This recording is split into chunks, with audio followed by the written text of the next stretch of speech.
இன்றைக்கி சனிக்கிழமை சஷ்டியோட 4வது நாள் விரதத்தை நல்லபடியாக ஆரம்பிச்சிட்டேன். காலையிலேயே குளிச்சுட்டு வாசல்லாம் பெருக்கிட்டு வீடெல்லாம் பெருக்கி தொடச்சிட்டு அதுக்கப்புறமா பூஜை ரூமை மொத்தத்தையும் க்ளீன் பண்ணிட்டேன். போன வாரம் வியாழக்கிழமை என்னால் பூஜை பாத்திரத்தெல்லாம் சுத்தம் பண்ண முடியல, டைம் இல்லை, ரொம்ப வேலை இருந்ததுனால அப்படியே பூஜையை பண்ணிட்டேன்.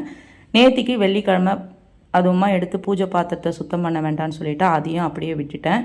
என்னமோ மனசுக்கு அது மைண்டுக்குள்ளே ஓடிக்கிட்டே இருந்தது, நம்ம கழுவாத இருக்குமே கழுவாமல் இருக்குமேன்ட்டு. காலையில் 4 மணிக்கெல்லாம் எந்திரிச்சு எல்லாத்தையுமே எடுத்து பூஜை ரூமை க்ளீன் பண்ணிவிட்டு வேல் விளக்கு மட்டும் கழுவி குங்கும மஞ்சள் வச்சு சுற்றி பூ வச்சு பாலை காய்ச்சி நெய்வேத்தியத்துக்கு வச்சு பிரம்ம முகூர்த்தத்துலேயே விளக்கு ஏற்றிட்டேன். சாய்பாபாவையும் நல்லா வாஷ் பண்ணிட்டேன். ஏன்னா பால் அந்த மாதிரியெல்லாம் விட்டு வாஷ் பண்ணதில்லை, சும்மாவே டேப் அடியில் வச்சு வாஷ் பண்ணிவிட்டு பூஜையும் நல்லபடியாக இன்றைக்கி பிரம்ம முகூர்த்த பூஜையும் முடிச்சிட்டேன். சஷ்டி விரதம் எப்படி தொடங்கியிருக்கீங்கன்னு கேட்டாங்க. சஷ்டி முதல் நாளே நான் ஸ்டார்ட் பண்ணிட்டேன்.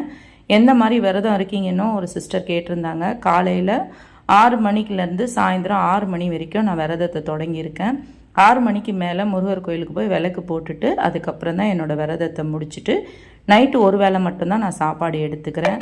நீங்கள் யாரெல்லாம் எந்த மாதிரி சஷ்டி விரதம் எடுத்திருக்கீங்கன்றதை என் கூட ஷேர் பண்ணிக்கோங்க. தேங்க்யூ.